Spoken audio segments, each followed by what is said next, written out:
Looking back, it feels like they used to make a game out of everything. Home Alone, The Addams Family, pretty much every 90s kid movie got its own tie-in. But let's be real, the odds of it actually being a good gaming experience were pretty slim. That's why, whenever a developer pulled it off, it stood out as something memorable. In 1999, Eurocom Entertainment gave us the chance to relive the iconic jungle adventure of an orphan raised by gorillas with our own hands. So sit tight, because today we're playing Tarzan. This is a game I don't have too many memories of, but I do remember it being pretty great.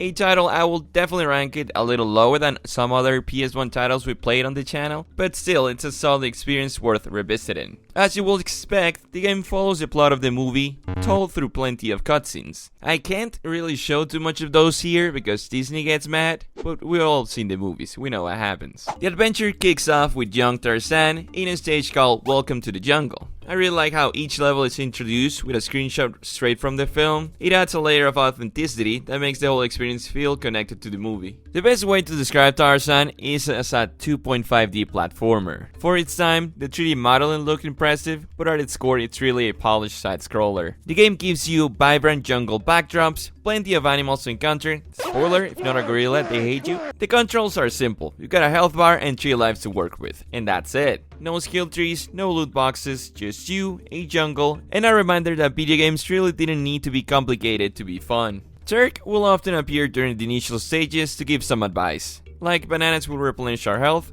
since we're gorilla coded. The combat is what sets apart Tarzan from other contemporary titles. Our hero can and will throw infinite fruits at animals standing on our way. I don't know where he's getting them out from. I doubt he knows what a pocket is. You will think that if you jump on top of enemies you will get also rid of them, but no, they didn't go with that route. And lastly, my guy can pull out a knife if things get rough. One of the strongest parts of Tarzan is how it mixes collectibles with exploration. You got 3 main types. Coins. You grab 100, you will earn an extra life that you will definitely need in the long run. The letters for Tarzan, scatter across each stage, collect them and you will unlock a cutscene from the movie. Wow! Map pieces. There is 4 per level, and if you collect them all, you will unlock a bonus stage. These are a lot of fun and will help you rack up more coins for lives. As you push deeper into the jungle, that feeling of wait, did I miss something? Just keeps growing. You are constantly checking for hidden paths, where there is climbable ledges, vines to swing from, branches you can slip inside of, or even weak floors you can smash through. If you press circle, Tarzan throws a continuous tantrum that for some reason breaks the ground. The game has a total of 13 levels, once again, loosely following the movie's story. It will take you about 3 hours to beat from start to finish, and yet, even today I still wonder,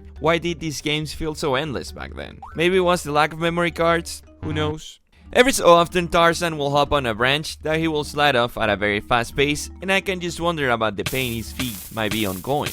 Regardless, these sequences are a blast, and they pop off a few times throughout the game, just enough to keep the gameplay fresh. At first glance, the variety of animals is truly mesmerizing. It really makes the jungle feel alive. But in reality, they're all plotting against the only human, and that's not nice. Get ready for the bird kingdom. Most of them can even be hit, and every so often one will drop something on your head just for fun. Then there's the monkey kingdom. You will think there might be some kind of bun, right? Nope. Every baboon and lemur is a hardcore D1 hater, hurling whatever they can at you for no reason at all. I guess even Tarzan had a rough teenage phase. The last thing we do as young Tarzan is take on Turk's dare, just like in the movie. He challenges us to collect an elephant hair. You gotta go get a hair.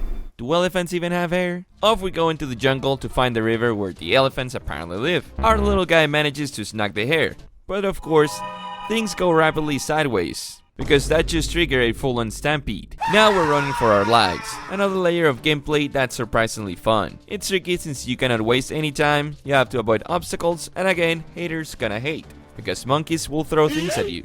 We escape and get it over with, and just like that, our kid has grown into a full-grown man. Still doesn't pay taxes though. Adult Tarzan gameplay doesn't change very much. He's notably physically stronger, jumps higher, throws further, and hits harder. Now taking even more advantage of what the wilderness offers. And that checks out because the difficulty in level also spikes up from this point up. Things go peacefully, until it's time to meet the first large predator. Saber, the big leopard from the movie. This cat is hungry, and Tarzan not scared at all, thanks to plot armor. For armor, 0. Entering just like that into the first boss battle of the game. This fight can be frustrating, starting from the fact that movement clunkiness goes off the roof. Which kinda makes sense since adrenaline and we're fighting for our lives, but I doubt that was the reason for the stiffness. Saber will get close and try to attack. We have a large spear to avoid those attacks, but we only get one chance to hit her. If you don't poke and jump away, she will tackle you. So the way to beat her is attack and dodge. Don't get too confident because controls are extremely unresponsive at this stage for some reason. The moment we get her health bar down to nothing, don't celebrate yet because she's running away and recovering. We go after her because that's what regular humans do, right? Pursue the leopard. So we pursue her for a round 2. Under the same conditions, but now a random bear is swooping in to mess with our jumps. Finally, after a third battle, she's done for good. At last, we can celebrate. Our family of 300 gorillas is safe, having done absolutely nothing but watch a clearly inferior human struggle to take down an apex predator. Tarzan isn't the only playable character in the game. You will also take control of Turk in some bonus levels and a few story stages.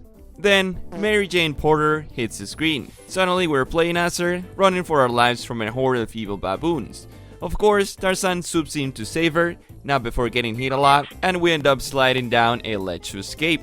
This sequence is very tricky, mainly because you cannot jump. Tarzan is carrying Mary Jane Porter on his back, and it took me a while to realize that if you pull out her umbrella, you can knock out the oncoming monkeys away. Still, even after that, it's chaotic. The health you carry over from the first chase is very low, and Tarzan moves so fast you can barely see what's right in front of you. Classic 90s camera work. Either way, we get it done, and approach the climax of the movie. Now we hop on the boat, where humans become our enemies. This level is quite curious because the side-scrolling stops completely. Suddenly, you're free to wander around like it's an open-world experience. Budget or hardware limitation is my take. Personally, I feel like if the game had pursued this direction overall, it could have been an even bigger hit. Funny how even here, birds will not stop harassing. Holy. The second to last level, called Tarzan to the Rescue, follows a similar 3D gameplay style. It's incredibly fun to use the same mechanics in a more of an open environment. Honestly, a remake of this game will absolutely crush nowadays. Moving forward, our elephant friend, whose name I've completely forgotten, my most sincere apologies to all my elephant fans, is waiting to help us to advance on Clayton, the game and movie's ultimate antagonist. He is kidnapping the gorillas. After everything we've been through, now we're riding an elephant straight into the showdown. At this point, I can't help but say it. This game is cold. Of course, it was too good to be true. I really hoped we'd ride the elephant all the way to the final battle, but no. He's only on the screen for about 25 seconds. We just break some things, use him for a giant jump, and then he's gone. Clayton's minions block our path, acting as a very literal invisible wall if you don't deal with them. So naturally, you have to fruit them over to proceed.